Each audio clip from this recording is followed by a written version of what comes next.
اعوذ باللہ من الشیطان الرجیم بسم اللہ الرحمن الرحیم۔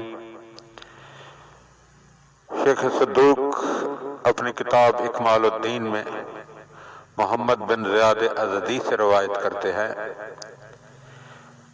کہ انہوں نے اپنے مولا امام موسیٰ بن جعفر علیہ السلام سے خدا کے اس قول وَأَسْبَغَ عَلَيْكُمْ نِعْمَةً ظَاهِرَةً وَبَاطِنَةً کے بارے میں پوچھا تو امام موسیٰ بن جعفر علیہ السلام نے فرمایا نعمت ظاہری امام ظاہر ہے اور نعمت باطنی سے مراد امام غائب علیہ السلام ہے۔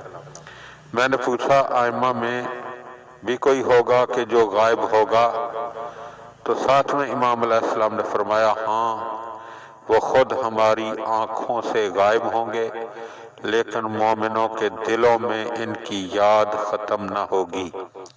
وہ ہم میں سے 12ویں ہیں، خدا ان کے لیے ہر مشکل آسان کر دے گا، ہر سختی کو ان کے لیے ہیچ کر دے گا، ان کے لیے زمین کے خزانے ظاہر کر دے گا، ہر دور کو ان کے قریب کر دے گا، ان کے ذریعے ہر جابر و سرکش کو ہلاک کر دے گا اور ان کے ہاتھوں شیطان مردود کو ہلاک کر دے گا۔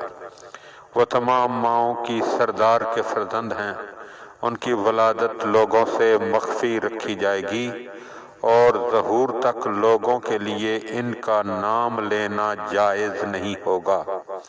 پس وہ زمین کو عدل و انصاف سے یوں پر کر دیں گے جیسے وہ ظلم و جور سے بھر چکی ہوگی۔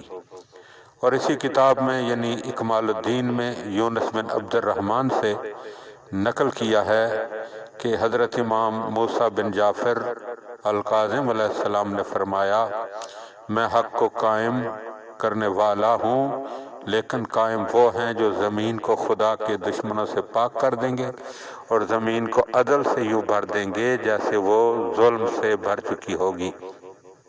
وہ میرے 5ویں فرزند ہیں، ان کے لیے خوف کی وجہ سے زمانہ غیبت ہوگا۔ اس زمانے میں کچھ لوگ مرتد ہو جائیں گے اور دوسرے ثابت قدم رہیں گے۔